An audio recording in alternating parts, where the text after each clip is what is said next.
हिमाचल के मंडी जिले के गौहर उपमंडल की ग्राम पंचायत सयांज के गांव पंगलूर में सोमवार और मंगलवार की रात को आए भीषण जल प्रलय में एक परिवार के 9 सदस्य बह गए। इनमें से एक का शव बरामद कर लिया गया है और बाकी अभी भी लापता हैं। वहीं परिजनों का यह कहना है कि रात के करीब 2 बजे तक उनसे बातचीत होती रही, लेकिन उसके बाद परिवार से उनका संपर्क जो है वो कट गया। दरअसल सोमवार और मंगलवार की रात मंडी में भीषण जल प्रलय आया, भीषण बारिश हुई, जिसके बाद क्योंकि इनके घर जो हैं वो बिल्कुल खड्ड के किनारे थे और यहीं पर उनकी सारी जमीन थी और इसी दौरान इसी जल प्रलय में ये परिवार जो है ये मकान सहित बह गया। अब एक का शव अभी बरामद कर लिया गया है, लेकिन बाकी लोगों के शव जो हैं अभी तक उनका कोई अता पता नहीं चल पाया है।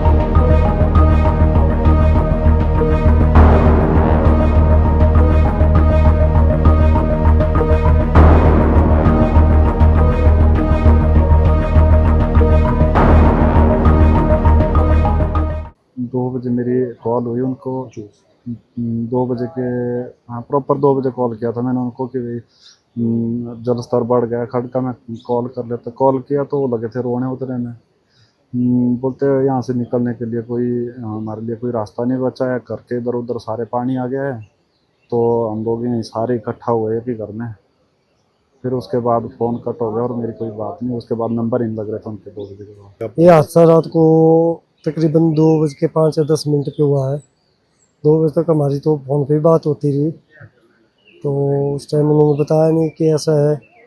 तो उसके बाद 2:05 और 2:10 के करीब ये हादसा हुआ है, जिससे कि पूरा मकान नीचे से उठ गया और वहाँ कुछ बचा ही नहीं। कुल कितने लोग थे? कुल तो सारे 9 लोग थे। 7 मेरे मदर फादर थे और 2 मेरे मदर फादर थे और 7 दूसरी फैमिली से, 9 दूसरे परिवार से थे। तो सारे के सारे ही पानी में बह गए। आपका घर बचा कैसे? कुछ नहीं बचा, वहाँ ना घर है ना ज़मीन है। जो भी ज़मीन हमारे पास खाने के लिए थी वो थी हमारे पास वहाँ पे, वो सारी ज़मीन में है और वो सारे खड्ड में बदल गई है। वहाँ पे पत्थर हैं, बाकी ज़मीन का तो नामो निशान नहीं बचा उधर। जो रात को बाढ़ आई है, बादल फटा, उसके कारण मेरी पुराना मकान बह चुका है और ज़मीन भी सारी ख़त्म हो चुकी है। और मैं खेती बाड़ी करता था और मेरे पास कमाने का कोई भी साधन नहीं है और माँ बाप चले गए हैं। उसमें गाय, एक बच्ची और 2 भेड़ें बह चुकी है और ज़मीन में मत्स्य पालन के 2-3 टैंक बने हुए थे, वो भी बह चुके हैं। मेरे पास कुछ नहीं बचा है और मैं दूसरों को घर में रह रहा हूँ और जो कपड़े पहने हैं वही बचे हैं मेरे पास।